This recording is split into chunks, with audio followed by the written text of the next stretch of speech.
السلام عليكم ورحمة الله وبركاته. بسم الله الرحمن الرحيم. الحمد لله والصلاة والسلام على رسوله الكريم وعلى آله وأصحابه أجمعين. We've been learning some du'as from the Quran to implement in our daily lives, especially in the month of Ramadan, where we're trying to constantly have this connection with Allah subhanahu wa ta'ala and increase in our du'a and increase in our supplication to Allah subhanahu wa ta'ala. Today we're going to be continuing with the theme that we started last week, which is du'as that came from prophets. And if you remember last week, we spoke about the dua of our Prophet Sayyidina Ibrahim alayhi salam, where he said, وَجُنُوبِنِي وَبَنِي أَن نَعْبُدَ الْأَصْنَامِ, protect me and my children from ever worshipping idols. Today we have a completely different prophet who has nonetheless an amazing dua that we could all learn and benefit from. And this dua comes from the Prophet Musa alayhi salam. And this dua is a beautiful dua in Surah Al-Qasas, where of course, the story of Sayyidina Musa is mentioned many times in the Quran in multiple surahs. Half the Quran is about Prophet Musa. But what's interesting about Surah Al-Qasas is that it is specifically about the chronological story of his life and especially his early life. One of the things that happens is that when basically a hit is put on the Prophet Musa's head, and he knows that the people of the government, the people of Pharaoh's palace are going to come after him to kill him, he basically flees for his life. And he leaves the land of Egypt. And then he gets to the land of Midian, as many of you know the story. And he finds two women there that are trying to get water out of the well, and they're having difficulty. And Musa alayhi salam, being the prophet of Allah, he does not leave these two women alone to fend for themselves. He helps them out, and he gets water for them. He gets water from the well from them. What does Musa alayhi salam do? As Allah subhanahu wa ta'ala says in Surah Al-Qasas, فَسَقَى لَهُمَا ثم تولى إلى الظل فقال ربي إني لما أنزلت إلي من خير فقير. Right? Allah subhanahu wa ta'ala describes how the Prophet Musa alayhi salam, he got water for them.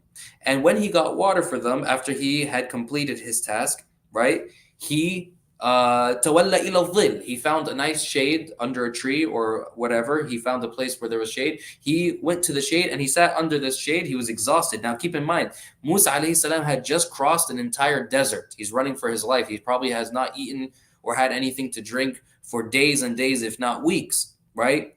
And he's exhausted. And the first thing that comes to his mind is, I need to help these poor women out, these poor women out. And then after he helps them out, he sits under the shade and he makes a beautiful dua. فَقَالَ رَبِّ إِنِّي لِمَا أَنزَلْتَ إِلَيَّ مِنْ خَيْرٍ فَقِيرٍ. He said, "Oh my Lord, I am," and the way the Arabic is worded, subhanAllah, is very interesting. He says, "I am for whatever you bring down to me of good in need."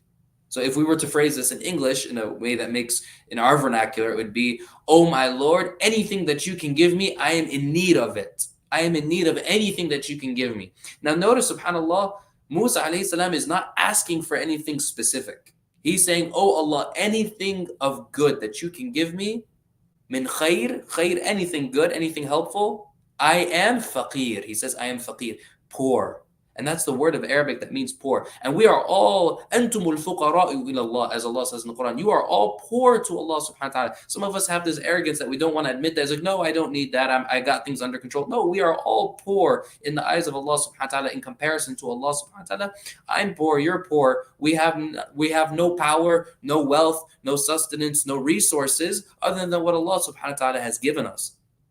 And Musa alayhi salam is now admitting this weakness in front of Allah subhanahu wa ta'ala, which, by the way, is something that Allah loves. Allah loves when a servant of his shows his weakness and shows his humility to Allah subhanahu wa ta'ala. And he asks, "Oh Allah, any good that you can give me, I am faqir. I am in need of it." Faqir in Arabic means someone who's in need of everything. And that's what we all are. We are all in need of whatever good that Allah subhanahu wa ta'ala can give us. SubhanAllah, what I find very miraculous and amazing and breathtaking about this dua is Musa alayhi salam could have asked for any million things. He could have said, "Oh Allah, I am in need of food. Oh Allah, please bless me with water. Oh Allah, give me safety away from the people of Fir'aun. Oh Allah, give me a new family, give me a job, give me money, give me clothing, give me sustenance, give me anything." He could have gone for hours and hours and hours making dua. And I know there's some of you at home right now thinking back to the dua qunut that happens in Taraweeh, how your arms are being raised up for, quite a long time as the Imam is mentioning one thing after another. And this is not bad per se, but what strikes me as amazing is the Prophet Musa summarized everything in such a beautiful, concise, easy dua. Rabbi, my Lord, inni, I am, lima anzalta, of anything you can give, min khair, of good, faqir, in need. Rabbi, inni, lima anzalta ilayya min khairin faqir. Surah Al-Qasas. Sayyidina Musa alayhi salam is teaching us um, a very concise way of admitting to Allah subhanahu wa ta'ala, oh Allah, I am in need of whatever you can give me of good. I need it all. There's nothing that, oh Allah, I need food, but I don't need water. Oh Allah, I just need water right now, but I'll be good later on. No, we're totally in need. And this is what you kind of see when you see a person who's desperate. May Allah protect us from being in this situation. But a desperate person, a person who's beggars, as they say, beggars can't be choosers. He's not putting his hand out. You give him $1 and he says, no, I want $10. You can't be, I'm in need of whatever you can give me. You can give me quarters. You can, you see these beggars on the street. Sometimes you give them, a coin and they're happy. I'll take it. Whatever you can give me. So Sayyidina Musa alayhi salam has utmost humility towards Allah subhanahu wa ta'ala. Rabbi inni lima anzalta ilayya min khairin faqir. To say the least, Allah subhanahu wa ta'ala answered his dua in such a spectacular way, because the very next ayah, one of those two women that he helped comes back and brings him to her father. Her father offers him a job, right? Job security, actually, for, multiple years. He offers Musa alayhi salam safety. He offers him one of his daughters to marry. So in subhanAllah, he went from being a homeless refugee sitting under the shade of a tree to now having a job, having a family, having a wife, having a tribe, having a family, having safety and security and resources. SubhanAllah, look how quickly Allah subhanahu wa ta'ala answered his dua. Because again, if you were in that situation, you were probably not thinking, oh Allah, give me a wife. That's not really on, Maslow's hierarchy of needs at the moment. You're kind of starving. You might be like, oh Allah, give me food, give me water. But he said, oh Allah, give me whatever you can give me. And Allah gave him more than even what he was thinking.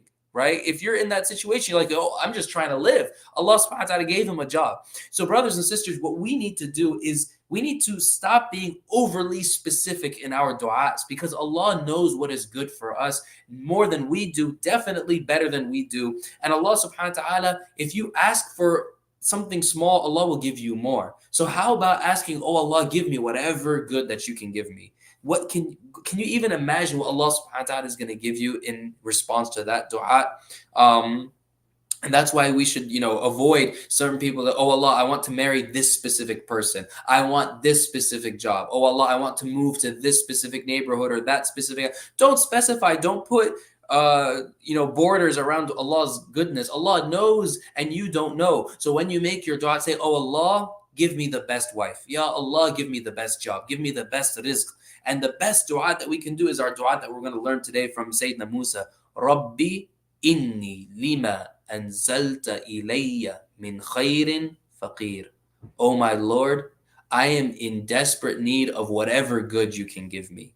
And that's the dua that we should all learn. Again, it's in Surah Al-Qasas. Let me actually pull up the ayah number as well, just so if anyone wants to go home and practice it. It is ayah 24 of Surah Al-Qasas. Rabbi inni lima anzalta ilayya min khairin faqir. Oh Allah, we are all in need of whatever good that you can bestow upon us from your mercy. May Allah subhanahu wa ta'ala make us people of knowledge, and make us people that are constantly making dua to Allah subhanahu wa ta'ala. And may Allah subhanahu wa ta'ala give us whatever good that He knows about that we are ignorant about. Wassalamu alaikum wa rahmatullahi wa barakatuh.